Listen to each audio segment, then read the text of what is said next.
What is up, Mets fans? Welcome back to another episode of the Mets'd podcast. It's been a minute. Miss you guys. There's really not that much Mets stuff going on. I don't know about you, James. Well, actually, I do know about you. And I don't know about the viewers at home, the listeners. I'm just so focused on the WBC right now. I know that there's a lot of Mets fans that are listening to this that hate that I'm saying that.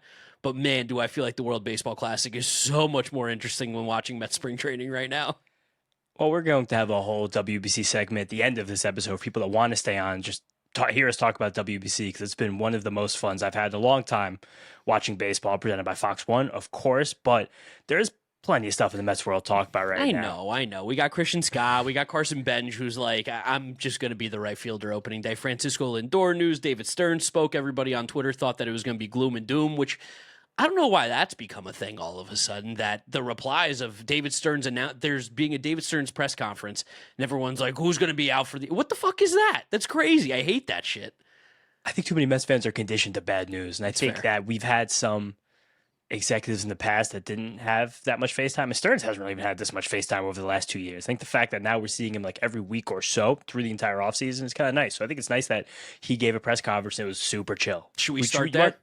I was going to say, we'll start there because I think that'll lead into Carson Benge. Because Stearns said a lot of interesting things. I think the most interesting thing was specifically about Benge, where it was asked specifically, it's like, is he going to be your opening day right fielder, basically? And he was like, did the David Stearns saying no decision yet.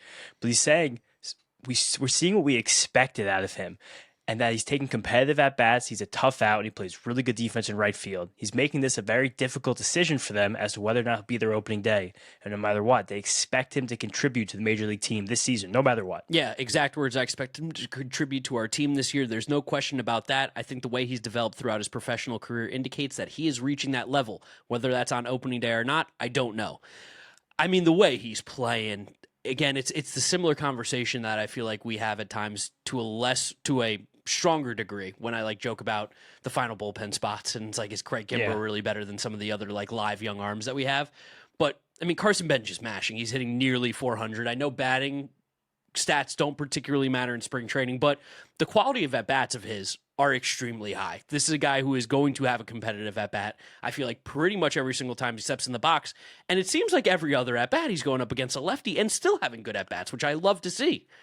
He had a great one, too, in the game on Tuesday. That got a lot more people talking because it was, I think, a 2 RBI triple. He had 3 RBIs in that game against the Marlins. Again, spring training stats do not matter, especially because right now Benge's opponent quality on Tuesday night, so before Baseball Reference updates for Wednesday, 7.0, which is AA. Yeah, but I mean, that is kind of like standard. Yeah, definitely. But he hit that triple off of Tyler Phillips, who's a major league reliever on the Marlins, who's famous, if you guys know him, for slapping himself in the face before he comes in the game. The guy's a grade A psycho, but we love that. Jersey. And yeah, Jersey boy. Yeah, I forgot about that. But it was the way that Benge took his at-bat, and it kind of echoes a lot of what Stearns talked about, which I think is the most the confidence-building thing we have with Benge right now. He took an 0-2 curveball that was below the zone, but still caught too much of the plate. And it's the way that Benge seems like he's going to find success, at least early in his career. He went right with that pitch into the left center gap like it was nothing. Hard hit ball, buzzed around the bases to get a triple on it. Not easy to get a triple on the ball in the left center gap, no matter who's playing the outfield. And just, again, seeing him be composed 0-2, he's worked some good accounts this entire spring. I think that's going to be the biggest thing about him. Like Stern said, tough out, competitive at-bats. Just look professional against a major league reliever. And I think that's the biggest indication that, in general, not that exact swing, but that he feels pretty ready for the show. Yeah, I know we always like preach pulled fly balls on this podcast, but I'm kind of coming around to the idea of being a more balanced hitter, to the point when you make good contact, like good quality contact, you have the ability to hit the ball wherever it's pitched. You can take the ball the other way because you're giving up the quality still. You're not going to hit it as hard as if you pull it, but you still are making good enough contact where you can do damage the other way. And it feels like with Benge, that's good. Now, there's obviously guys you don't want to see that from. Like, you want to see Luis Angel Acuna do damage. You want to see him pull the baseball. Like, that's the conversation. Luis Angel Acuna? I'm just saying, that kind of player. I know he's not on How'd the his Mets. name come up? It's 1 a.m. when we're recording this. We've recorded like 7 videos today, just for context for you guys. I'm losing my goddamn mind. But like the idea of like Benge is a good enough hitter where I'm not going to force him at this exact moment to have to become a fly ball hitter to the pull side. Whatever's going to make him comfortable, whatever's going to help his development at the major league level this rookie season, that's what we want to see from him. And it does seem like the natural hitter that he is, he's going to take the ball to all fields. And he showed that he can drive the ball to that left center gap, which is huge. Michael Conforto, like, I'm going to drop another name. There we go. And something that we talked about in the last episode we gave you guys, we just talked all things Mets prospects with Matt Eddy, is that the Mets seem to be a team that lets these prospects get to know themselves more than anything else. And you can't really play one size fits all baseball players because everybody has different skill sets. Everybody's more comfortable with different things. And a guy like Benge, he seems to have a lot of comfort going the opposite way. And we talked about this in one of the many videos we talked about today. A guy like Zach Neto finds all of his success, shortstop on the Angels, with getting out front, yanking his pulled fly balls, aggressive, a swing, just go crazy in the first two pitches of an at bat. Benge seems like a guy who's going to be very much the opposite of that, but there's something you can kind of pull there where Neto, he goes crazy early in at bats, but once he gets to 2 strikes, he protects very well. You love talking about this, how much he shortens his leg kick and how much he shortens up his swing. If we can just have Benge hunting for the power early in counts, but then tighten up and, like David Stearns is saying, be competitive at bat, be a tough out. For now, as he gets his feet wet in the major leagues, and as he gets stronger, as he gets better and more experienced, the pull side power probably comes. But just seeing all of these things happen well right now is nice. Yeah, and like Benge is going to be hitting 8th or 9th in this lineup. Play to the scoreboard, play the situation. It seems like he can do that. It's a great way for a rookie to come into a lineup that should have no problem scoring runs this season. I love the fit there. Again, you can't convince me that Mike Tauchman should be playing right field on opening day over this guy. Like, Mike, it was nice knowing you. We'll see you in Colorado. And a couple weeks later when we go there? The people are going to be mad. The people love Mike Tauchman. You can love Mike Tauchman. There's a better baseball player on this roster. His name's Carson Benge. Also, MJ Melendez hitting the ball well when he hits the baseball. So, like, I don't know. We're holding Mike Tauchman for 2 weeks to give Carson Benge the extra 2 weeks. I'd rather see Carson Benge play, honestly. I don't disagree with that take, but I think the big date, again, is that 2 weeks. Because some Mets fans now, it's kind of becoming a little bit combative because, again, Mets fans love Mike Tauchman. They talk really about Mike Tauchman on Twitter. You get a guaranteed 50,000 impressions. Anyone trying to get some eyes on their Twitter account right now. But there's MLB did a good thing, Players Union did a good thing in the last CBA where if you call up that rookie in the first 2 weeks and you give them that full year of service time and they place for Rookie of the Year in their rookie year or they place an MVP award, pre-arbitration or Cy Young, you get a draft pick for it. Yep. It's a very important incentive. And you know what? If the Mets called up Carson Benge on like May 17th and he lights the league on fire and he still places top the Rookie of the Year, he still gets himself that first year of service time. And then I don't even think we get the PPI if he comes up that late. So if you think a player is ready, you're incredibly incentivized to get him on this team ASAP. I think we're moving in that direction, no matter how well Mike Tauchman's hitting the ball. To talk about some of the Mike Tauchman, my God, to talk about some of the other things Talk man implies that there's a quiet man as well, silence man. To talk about other big things, Francisco Lindor. Seems like he's on track for opening day.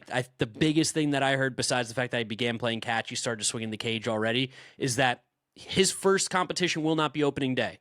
So if we don't see him playing Grapefruit League games, he will not be playing on opening day. They want him to get his reps in game before opening day at Citi Field. But it does seem like all signs are pointing to that Francisco Lindor will be completely on track to be there. Which is nice. I'm so curious about that because there was also a later on that Stearns wanted a diatribe just about the importance of opening day, and he kind of admitted, he was like, we know opening day is a little bit different. We know how much it means to these guys. We recognize that. It's a significant day, and there's a level of importance for these guys, kind of alluding to Benge, but also applying it to Francisco Lindor, that if you're going to be there, you want to be there, and Lindor wants 162 every year. I mean, I don't know if you guys, again, are taking in the WBC content, but when Puerto Rico, Darryl Hernandez hit that walk-off home run a few days ago to give Puerto Rico, I think that clinched them to reach the knockout round. Yes. And then Kike Hernandez FaceTimes Lindor, and he's like, show me your knife. He's like, just screaming to him on the phone. Katia was posting the videos of him like jumping up and down in their living room, screaming with his kids. Yeah, with the kids, like just freaking out. Like, and again, to see how much the tournament means, but it seems like he's at least in good spirits and progressing in the way that we hope he would be progressing. The other thing that stuck out to me too was talking about Bo Bichette and Jorge Polanco obviously playing new positions, and David Stearns gave the political answer of they're both working really hard. There's nuances, they're learning them, they're not perfect, but I'm pleased with what they're showing and how hard they're working so far, which is great. It's great. I think, again, Jorge Polanco's looked a little more comfortable at first base than Bo Bichette has looked at third base. Yeah, and I think that was expected. Yeah, one of those positions is much easier than the other. I've also watched one of the guys play shortstop. He's not very good at it. Third base was always going to be a little bit of a stretch. I think we just know that Bo Bichette's going to make some not so good throws. That's just going to be what happens this year. Just mash. If he mashes, it's okay. And you know what? If it's that bad, Brett Baty will just play. Yeah, simply. And Bo Bichette will go to DH. If that happens, whatever. There was another part of that David Stearns press conference where he had some not political answers, where they talked about the pitching staff last year. Basically, like, guys don't throw 180, 200 innings anymore. How do you get to the full season workload, and how that affected the club last year? And Stearns had a comment about the injuries taking a toll on the team midseason, but then fatigue set in at the end for certain guys. And he talked of a specific line that stuck out to me, that some of these guys are learning how to train year round and how that affects their body to go through the whole season. Seemed like a shot at someone. David Peterson? Kodai, like, I don't know. It seemed like it was not a political statement for a guy that usually is very cut and dry. I guess more so about the being ready to be year-round thing feels like Kodai, just based on what we know from our time. But the being ready to be good all year long feels like David Peterson, because you literally can find almost the exact pitch where his season completely ended. And then maybe also like giving some credit to another guy in Clay Holmes. It seemed like he has conditioning ready to go, where he did take the midseason dip, but still kind of fought through it for the last few starts. Yeah, I mean, Clay Holmes was our guy. Can't forget about Clay Holmes ever. And also looked so good in the WBC. Nasty against Team Brazil, so, take it with a grain of salt, but still. And he's Team Great Britain. And Team Great Britain. He did go against Team Great Britain. The guy could be a really good reliever, right? I don't think he pitched against Brazil. I think he pitched against Great Britain. It was against Great Britain? Yeah. I really thought he pitched Friday night, but we watched that one together and we were having some fun. Yeah, it was a good night. But anything else from the David Stearns press conference before we talk a little bit more Mets and then go into our WBC coverage? Yeah, quick one. Few more little comments he made. One, he said, this is a crazy quote. Someone asked basically, like, what's the feeling around the team this spring training? David Stearns said, the guys are getting after it. Let's go. Which, hearing that sentence leave his mouth, I was like, what? And then talked about the prospects looking good. Mentioned a conversation he had with Andy Green. He said that day on Monday, being like, if we're doing our job well, there will be exciting young players in camp every year. And I think that was just alluding to, again, Benge looks great. AJ Ewing looks electric. Really good. Bouncy. Love watching that dude play. And then he kind of scoffed at some questions about the overall team defense, being like, we expect to be a good defensive club, especially our outfield. We think it's been much improved compared to last year. Everyone in the clubhouse knows how much we're emphasizing defense. I mean, we heard Juan Soto talk about it. He's like, I got to play better defense this year. I'm going to show you that I can play better defense. Don't look at what he did in WBC one game, but I trust Juan Soto. I at least trust the rest of the guys. If everybody plays good defense besides Juan Soto and Bo Bichette, probably still a decent defensive team. They get a pass. At least, again, if you can have a 900 OPS, whatever about the defense. Maybe Bo 850, but still, that's it. And the last thing, I think everyone's really on pins and needles for extension talks, because this is like kind of when they get going the last 2 weeks of spring. And we saw Jesus Luzardo sign a big extension with the Phillies, one that John Heyman apparently thinks means that Freddie Peralta is going to make significantly more money than Luzardo, but we'll see. 1 + 1 = fish. He's like, if you make $27 million, this guy's going to get 35. Okay. Peralta's not a Boris guy, right? No, he's not. That's why there's a chance of this. Yeah, that's why there's a chance, and also Heyman is the Boris puppet. I think he was Republic, right? If I remember correct. Yes. No, he's the one that is in Queens. Aces. Yeah, Aces. Yeah, Brooklyn. Yeah, that's good stuff. But we're hoping we get that extension done. But if it's going to be $35 million, like Heyman thinks for some reason, it probably won't happen. Also, just to keep talking about Freddie Peralta now, George Lombard crushed one off of him mid-sentence as I was talking to my dad about how I don't know if I've seen a highly rated prospect that hits as little as George Lombard, but yeah, he crushed that one. Good Spring trading. Freddie still got electric stuff. Good spring for George Lombard. Really shut both of us up specifically. Yeah, spring training stats don't matter in this specific scenario. Correct. Also, Carson Benge, one more spring training stat. Only one batted ball over 101 miles per hour. I think actually a second as of Monday, but just nothing to keep an eye on with Benge. We just try to figure out where his power ceiling is. All right, so now 2 batted balls over 100. One at 102, one at 101. Dude, and one at 110. This mic is driving me crazy. I got to find an Allen key to tighten it up. It keeps dropping on me. Yeah, hold it up there. We got a little more to go here. I got some fun pitching notes. Can I do some fun pitching notes? Yeah, I mean, we saw Christian Scott, we saw Sean Manaea, we saw Kodai Senga. Give us some fun pitching notes. All right, got the skinny on all these guys. So Scott first game appearance in so long, almost 2 calendar years. Yeah. Really, really happy to see him. And we just saw a lot of this stuff, kind of a first inning where Christian Scott looked a little just trepidatious on the mound. It looked like he was still kind of like remembering how to pitch in a game. I bet it looked like there was some butterflies because the velo was good, but he was kind of all over the place. Second inning got within himself. By the third inning, so it was a 50-pitch outing, which I think is interesting to note where Scott's workload is compared to some other guys here. he got the velocity turned down, but just the fact that he was touching 95, 96 early, still had that great fastball shape. Showed the new splitter too. That was much better than the old split change he used to throw. It looks like he just, again, finding anything that could work against the lefties. Good note from my buddy Rob Colonna, writing for Mets'd now. Knows everything. That new knows everything. That new splitter had had more depth than the old split change. It had a lower spin rate, so splitters are always better when they're spinning less. And pulled a great quote from Christian Scott talking to Will Salmon all the way back in October. Didn't even see his article. Read through it. Was like, this snuck this one in during the NLCS. But Scott going, the in zone percentage wasn't good enough for that split finger before I got hurt. Just being able to have a pitch in the zone a little bit more, moves a little bit better. In theory, is going to help me get more outs against the left-handed batters. So again, like we always talk about with our guy Justin Willard, be nasty in the zone. And if Christian Scott's in the zone, the stuff is nasty, so it's just going to play. It's really that simple. Another guy trying to be more in the zone, Sean Manaea. A lot of people were freaking out because I was one of them. he went right on Friday. He was throwing 88, and I was like, oh no. But woke up Saturday, went through the day, that actually looked kind of good. I just, anytime one of our major league starting pitchers who's making any amount of money is throwing as hard as the checks, A lot of it. like I get very nervous when he's throwing as hard as again, shout out my dad, electrician, but as hard as the electrician that plays for the Czech Republic, I get worried. Yeah, we're calling that Aussie velocity for Sean Manaea on Friday afternoon. But I like that it just seemed like he was taking it easy. I'm going to tell myself that until we see him again. It was a short outing. It really looked like he was just working on pitches and trying to hit spots. And while the fastball was rolling 88, he was keeping those leather high, top of the strike zone, which is nice. We want him to be there. We want that to live there. And he was really experimenting hard with a cutter that we didn't see at all last year. We saw it like a teensy bit, a smidge in 2024. Most thrown pitch in that outing, 10 of them in 33 total pitches. The old one used to blend a good bit with his tight slider. This one had a little bit more lift, a little bit more of the glove side break, kept it high and tight in the righties. It, again, similarly was 3 miles per hour slower in this spring outing than it was in 2024, but I just think he's going to be able to build up some velo, and I think, again, could be a good weapon for him against righties, which he needs one of those right now. Try that sinker, try that changeup. This is just, Mets pitchers are in try-out mode right now, and I think that's nice. Yeah, I would just like to see that velo up a little bit, because we're just get back 91. Still it's the extension. We're 2 weeks out, and I'd like to see 90s here.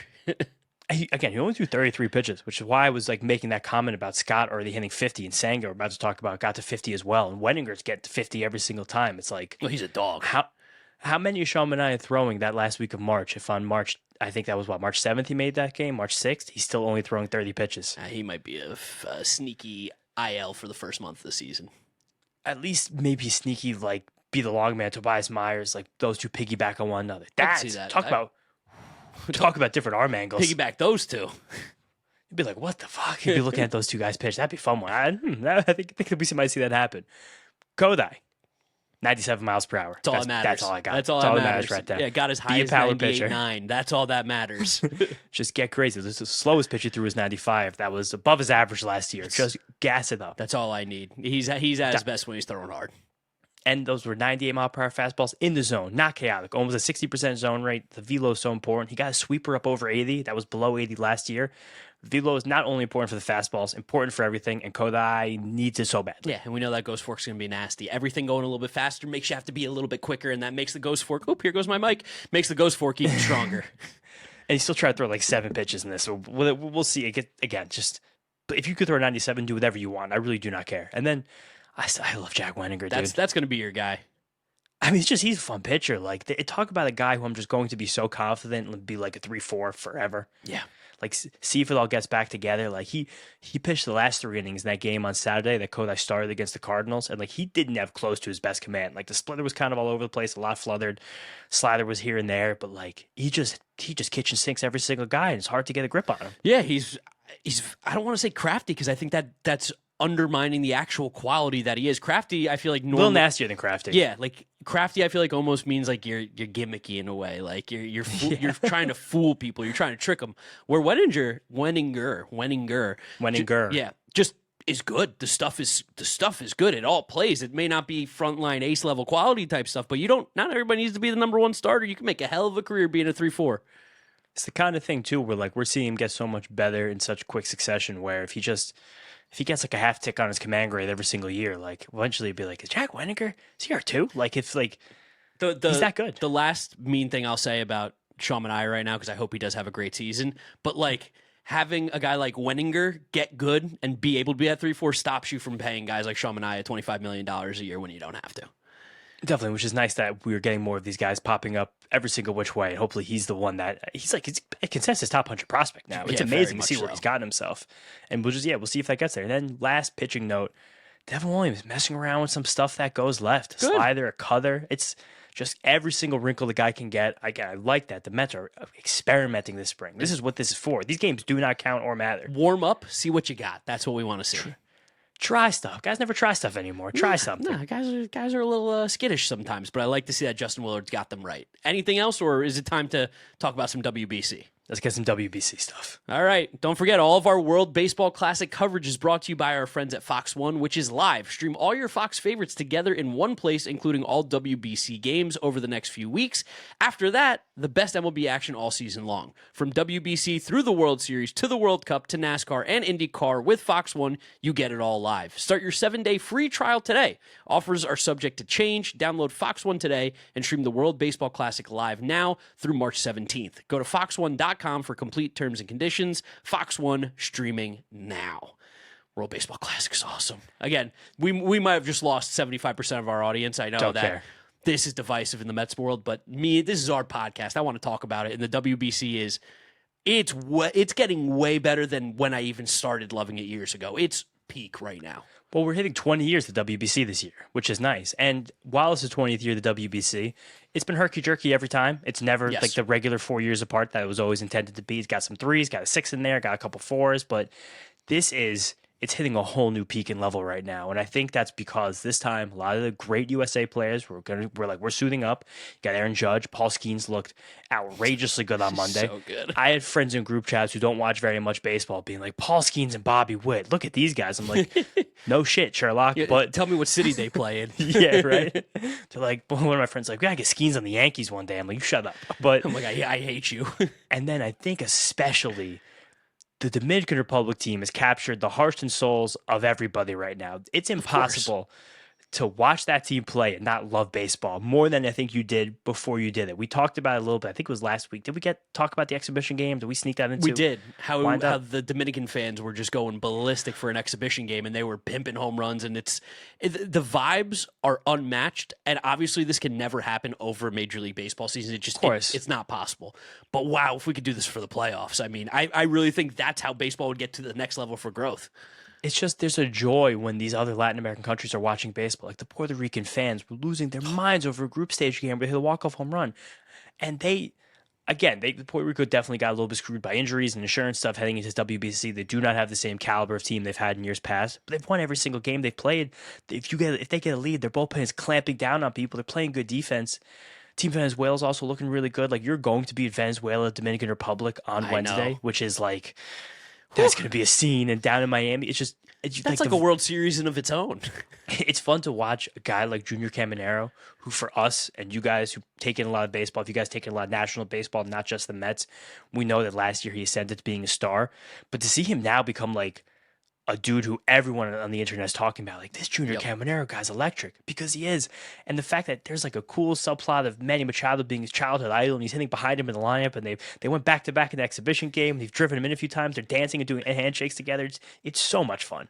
I mean, Juan Soto and Vlad Jr. doing press conferences, which, by the way, Vlad would have been our first baseman if he hit free agency. Man, he would have been our first baseman.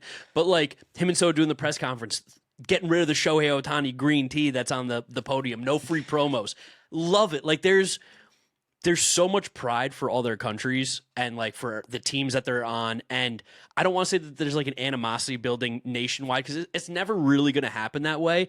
But like even just a little bit of the gamesmanship stuff of like not shaking hands with the guys, or you saw Kyle Raleigh and Robbie Perkins. Jack Perkins is a pitcher. The reliever.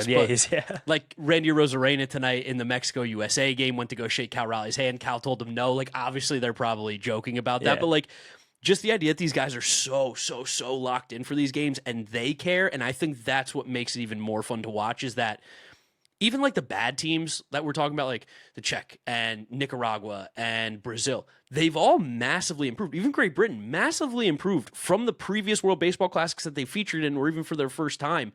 the quality of competition is getting really good. And I think from the world stage, it's very cool to see that baseball is becoming more of a world game, even at the lowest of levels.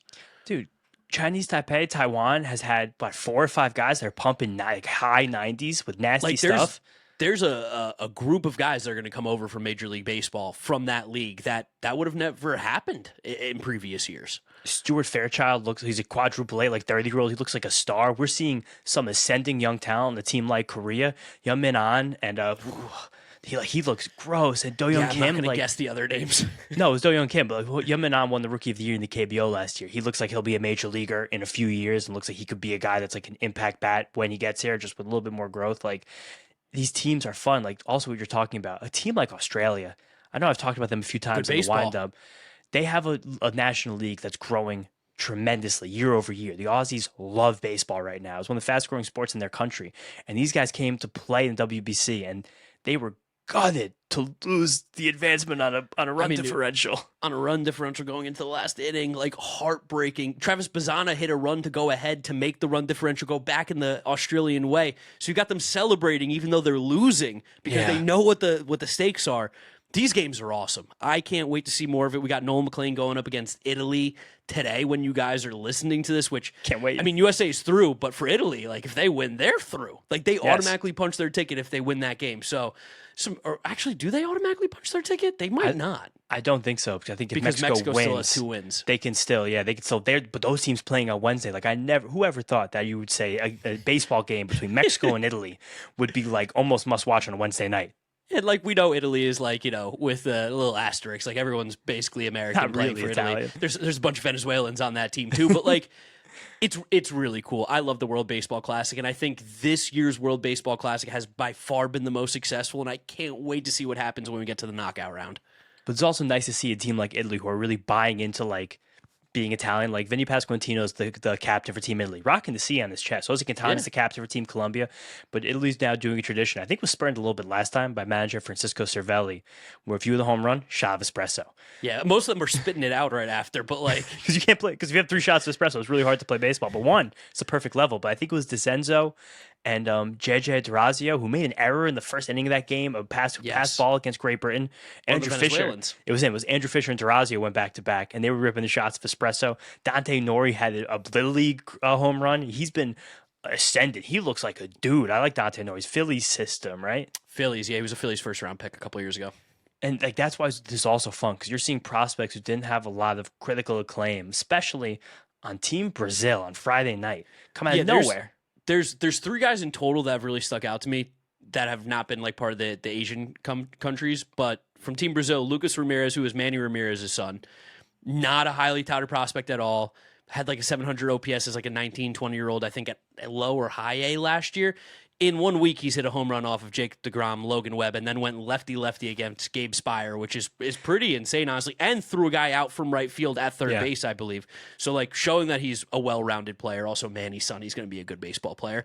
Jose Contreras' son, 17 years old, pitching on the mound for Team Brazil. Joseph Contreras gets Aaron Judge to break his back, ground out into a bases-loaded double play, get out of the inning. Like, Are you kidding me? You're 17 years old. I know he's going to Vandy, and he's a top stud prospect in the high school ranks in Georgia. 17, but he's 17. That's crazy. And then even to talk about Team Great Britain for a second, like Harry Ford's had another moment where like, okay, this guy is a good ball player going up against good competition, and Najer Victor, who is a guy who legitimately was complete hot ass as a 24-year-old in A-ball last year for the Angels, went up against Team USA and was untouchable. The stuff was electric. Like, do the Angels just now put him in the bullpen? What do you do?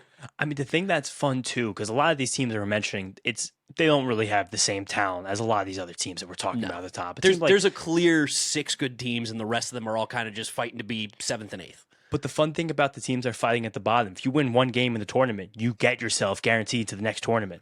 Not necessarily. You have to avoid being in last place. That usually means winning one because like the Czech group, they're gonna not win a single game. But. So like Great Britain goes up against Brazil and Great Britain dogs them. They probably now get to be in the next tournament, which is like it's just fun that these teams can like have something to fight for at every single level. And I don't even think Lucas Ramirez has another hit after Might not. That Might most not have a recent home single run? one after that. Yeah. But still, like even just a guy like that to get a little bit more prospect shine, a little bit more critical acclaim. Like it's such a fun tournament to watch. It's been great.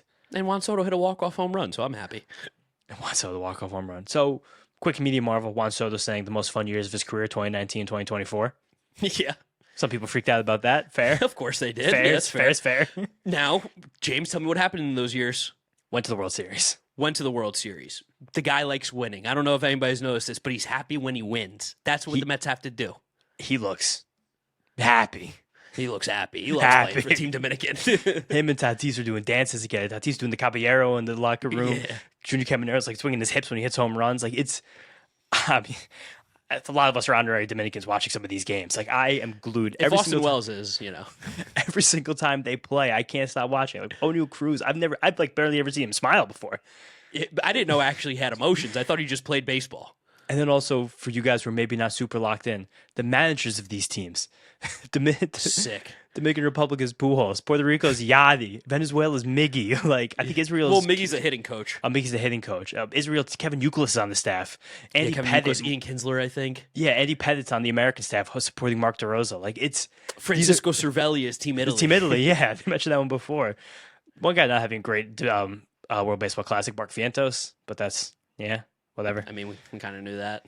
Yeah, it's just not Dusty looking that Baker's the good. manager of Nicaragua. Dusty Baker's got that shit on right now. He's rocking like it's a fun tournament. Nicaragua's played close games. They only lost to Venezuela by 4 today. That game shouldn't be close. Mark Vientos is their best player.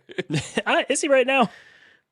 I think so. Jeter Downs, who's never played at the majors, basically. I don't know. Ismael Munguia had a nice game.